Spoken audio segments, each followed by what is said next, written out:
the best assistant coach in the country. Who's that? I got a lot Rick of them. Ray. I worked with him at Mississippi State. Yeah. I was his SID. I got a couple of them. You had a great. He didn't give you a hard time? He was phenomenal. This is for show. I'm allowed to drink this. We even got y'all color coordinated as best we could. Okay, we are ready to begin. As a reminder, please, no video of any kind. We will take opening comments from Coach and then players-only questions. You could tell how much we wanted the game and how focused we were. From the start to finish, we came out with just an incredible intensity, and we knew we had to play well. And right now, I think Florida was the hottest team in the country and probably deserving of a 1 seed and defending national championship and list of accolades that they deserve. And we knew we had to go beat them. And they were going to give us anything, and I thought our guys did that.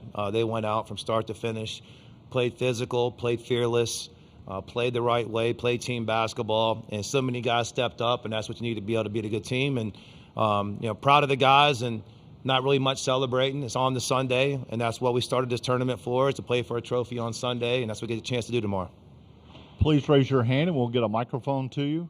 Start in the front, right? Hi, Georgia Reese, TSTV Sports. Tanner, you had a pretty good hot game. Going into these pretty intense matchups, how did you prepare for this going up to Florida and be able to keep your head cool? Yeah, as a team, that was just a game we needed. We were all level-headed going into it. Beating Tennessee was good yesterday, but we got over that pretty quick, got focused on this next game, and we just went in with confidence. We wanted to win the fight from the jump, and that's what we did. Second row on the right.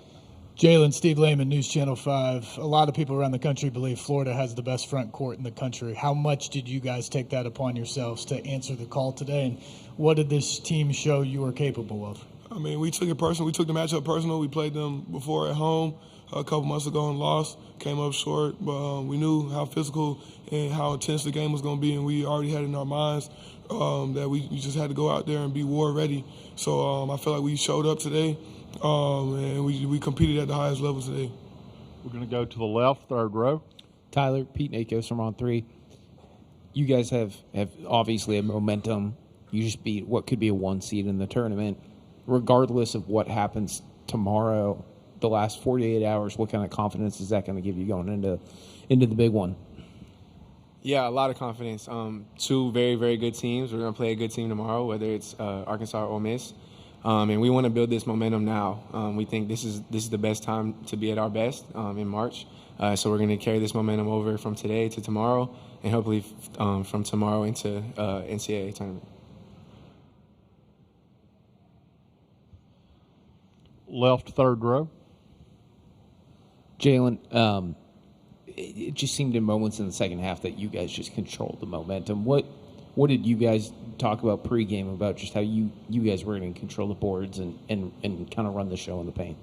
We knew it was going to be a battle down there. They got some really strong, active bigs, so we just had to compete, had to hit first, and we just had to really pursue the ball.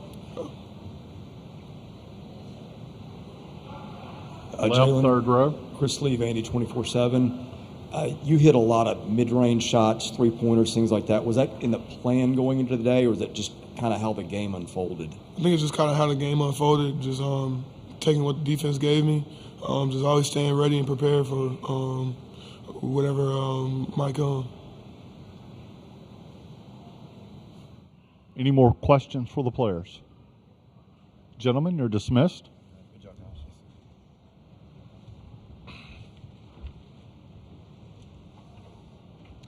Okay, we'll start second row to the right. Coach Byington, a lot of people have questioned the size of the roster composition, and 2 days in a row you've been heavily out-rebounded but still been able to come away with a win. What does it say about the team's ability to compete against bigger teams and at the highest level? Yeah, I'm glad I don't listen to a lot of people or even know that myself. These guys are tough. And we have versatility. We can go to bigger lineups and put A.K. Okereke at the small forward and play two bigs together. The two teams we just played, there might be more, but I doubt there's any more physical and size on the inside than these two teams. And so we stood our ground. I think there was some room for improvement there, but the fight was there.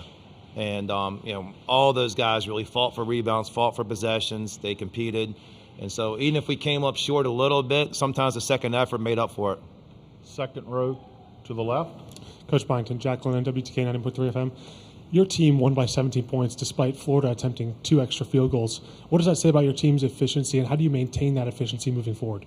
Yeah, I mean, they got a lot of misses back. I think it was one possession. They got it back. And what we wanted to do, and if they got a rebound back, was not give in on that. And so, we wanted to play till the possession was over. I thought we got a little careless there with about 3.5 minutes to go, but I think we were able to settle back in.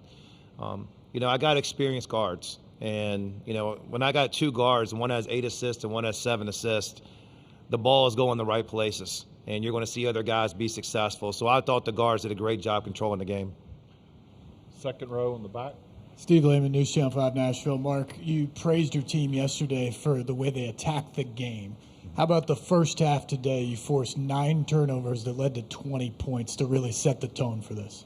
Yeah, that was huge. Getting us going in momentum and kind of breaking down their defense with our defense. And in the half court, I mean, they are tough. I mean, the size and everything else, the physicality. And Tyler Tanner and Duke Miles and some of the guys are being aggressive with their hands and turning an offense. You need something like that in this game. I know our assistants have been talking about it to our players, and we've been echoing it. You're going to have to make some defensive plays and some plays that might not be scripted, but use your instincts, and those guys did. Front row to the right.